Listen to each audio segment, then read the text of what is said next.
I read in Vintage Guitar Magazine, they asked all these guitar players and steel players what album they thought they got their best tone on.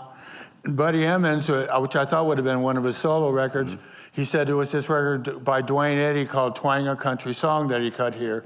So I'm going, well, I have to find it. Oh, there he is. They didn't have the record in any record stores. I think it was cut in the 60s here, and so it was out of print. And there was no eBay or anything like that in those days, so it was just, I was not going to find that record. And gave up on it. And Mary Elizabeth was working at the phone company back then, doing as an operator, where they make the calls and plug in like Ernestine on hello. And, Ernestine, for you younger people, is a laughing skit by Lily Tomlin. So. Anyway, so she gets this guy making a collect call to New York to this publishing company, and she goes, "Can I have your name, please?" And he goes, "Duane Eddy." And she goes, "The Duane Eddy?" And he goes, "Yes, ma'am." And she says, "I'm not supposed to do this, but can I ask you a question?" And he goes, "Sure." And she says, "My husband's a steel guitar player, and we've been trying to find this album of yours, Twang a Country Song, and it's his birthday tomorrow. And if you could tell me where I could find it, I would love to surprise him." And he goes, "Oh, ma'am," he says, "I don't know where you find it. It's out of print."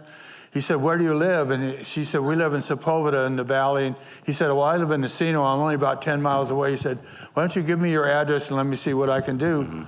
So she does, and she doesn't tell me anything because she doesn't know if anything's going to happen. And the next day, it's around noon, it's my birthday, and there's a knock on the door. I open up, and there's Duane Eddy standing there with a copy of the album. He goes, "Hi, Duane Eddy." And I'm not going, what in the world?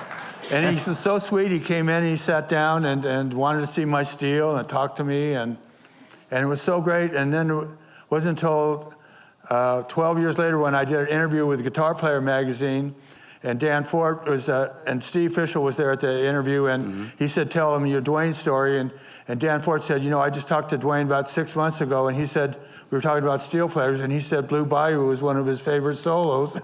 And he said, "Can I give him your number?" And I said, "Yeah." And Duane called me up, and he said, "That was you?" He said, "I thought that was Buddy Emmons." and there's no higher praise. It was, yeah. And he said, "I wanted you to be inspired when I brought you that record." And he said, "I obviously inspired you."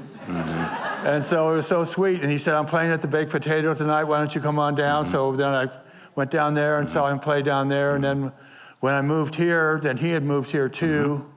And I got to do a couple things with him. And then Steve, when he put together the Buddy Emmons tribute there, Steve called me up and said, "Hey, Dan, what do you think about playing Blue Jade with Duane Eddy for the tribute for Buddy Emmons?" And I said, "That just completes that whole story full circle. Right now I'm on an actual record with Duane playing for Buddy." Yeah. So, and it was so much fun. And we just, we had a great time. Yeah. And so again, there's parts of your story that just seems like you're the fateful aspect of it. I mean, what are the odds that she would have picked up that call, of all the operators that would have picked it up, Yeah. So it's pretty good.